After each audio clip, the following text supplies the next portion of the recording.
I've been wanting to talk about this for a hot minute, but just seeing how terribly Johnny Gargano and Candice LeRae have been handled for so long is kind of disheartening. These are people that I saw in NXT, people that I saw do amazing things on the indies.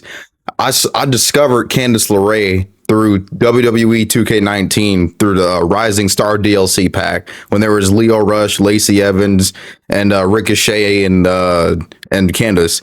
And you know, her gameplay was amazing. Her moveset was cool, so I wanted to check out some of her moves and everything on, you know, through searching her up. And then I saw her versus Johnny Gargano. I saw her versus the Young Bucks. I saw her bloodied up and everything and having wonderful matches, having amazing matches against the guys and the girls, you know, and that's not something that a lot of women can do. So to see how wasted she's been on the main roster is disheartening.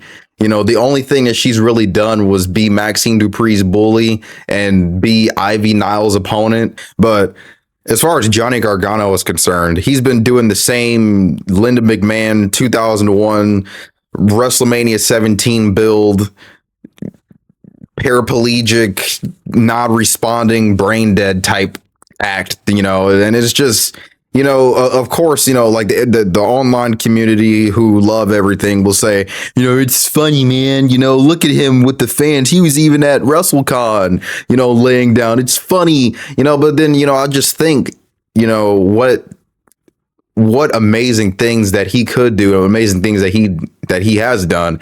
And, you know, I'm the type of wrestling fan to where this stuff isn't funny after a certain point.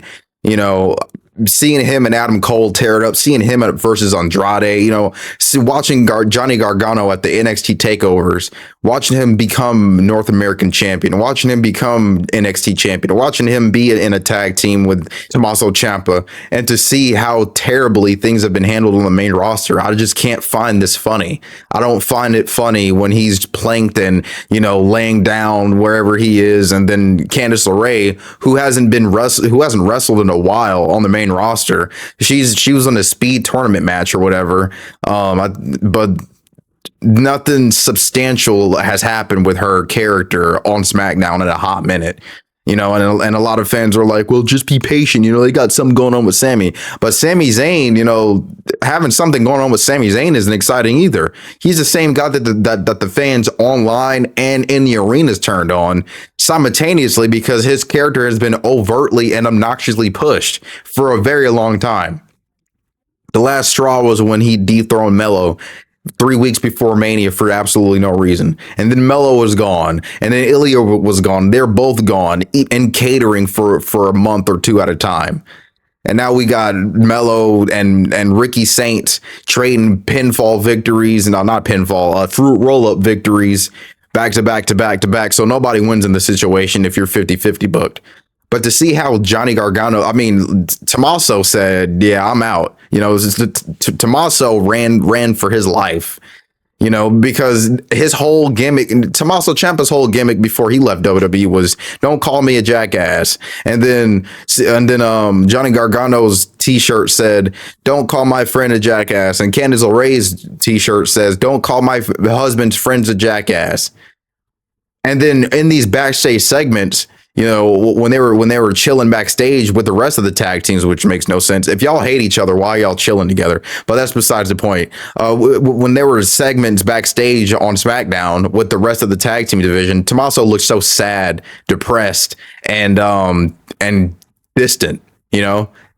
And I guess that's what I guess that's how Johnny's character is supposed to feel. But Tommaso Ciampa's real self was feeling. But this isn't good. Like, I don't find this funny. Literal heart and voice crack like a mug. But the literal heart and soul of NXT. The heart and soul of NXT being utilized like this. I just can't find him laying down on top of different surfaces hilarious because other people online who will accept anything find it funny. I don't find this funny one bit. I can't even front and say that I do. I can't be one of the I can't fake something just because I come across positive, just so I can come across positive to fans who will accept it, any type of slop and garbage, and then say, well, to be fair, it's better than what Vince did. Like, whenever you criticize the booking of anybody nowadays, it's, well, Vince, or TKO's fault.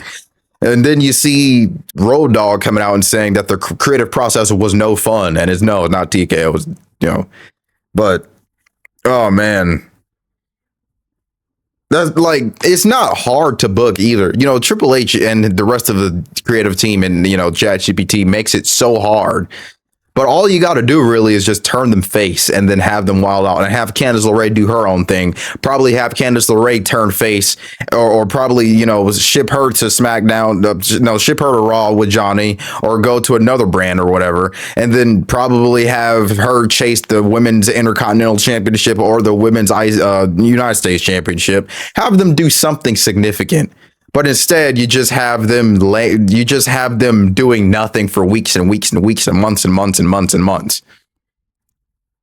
So by the time we do get a Sammy versus a Johnny, potentially, we got Sami Zayn, who nobody likes for real as far as his character is concerned, and Johnny Gargano, who has had each and every single bit of his relevance and aura sucked up out of him by Triple H's saboteur or booking.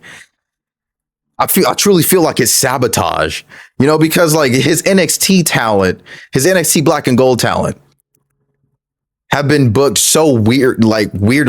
Aleister Black, we have Austin Theory, we have Karrion Kross, we have Tommaso Ciampa, we have Damian Priest, who they had nothing for, so he just put him in a tag team with R-Truth. We have Johnny Gargano. We had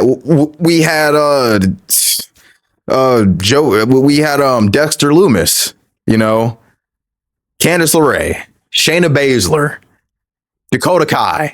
We had so many Black and Gold talents be fumbled by Triple H. And people are like, well, I can't believe the same guy who's booking in NXT. But like, of course, he had help from Shawn Michaels in them. Of course. Well, who does he have now? ChatGPT and his yes men. Like, when you're not a good booker, and you're just there by yourself with no heavy lifting from others, of course. Pete Dunne is a better booker than Triple H, because Pete Dunne produced one of the best matches of this year. It's just so disgraceful to see what's been happening, and it's like to see the fact that Johnny Gargano's name doesn't even pop up when you search him on Twitter, because that's how like irrelevant he has been. That is so sad, bro. Like, when you type in Johnny Gargano, Johnny Cage comes up, Johnny Depp comes up. I don't know many Johnny Garganos. I really don't. So to see that he like a unique name like that doesn't even pop up, it's crazy. Pretty sure Johnny Gargano is Italian, but yeah, anyways, it's crazy, man. It's truly crazy.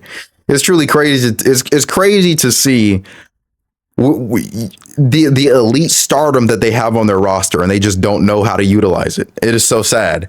You have these people backstage for an eternity doing nothing. Candice LeRae talking to Johnny when he's like in his trance state. It is so sad. It is so sad to see. As a fan of both of them, especially, it's really sad to see. Man, that's all I had to say about that.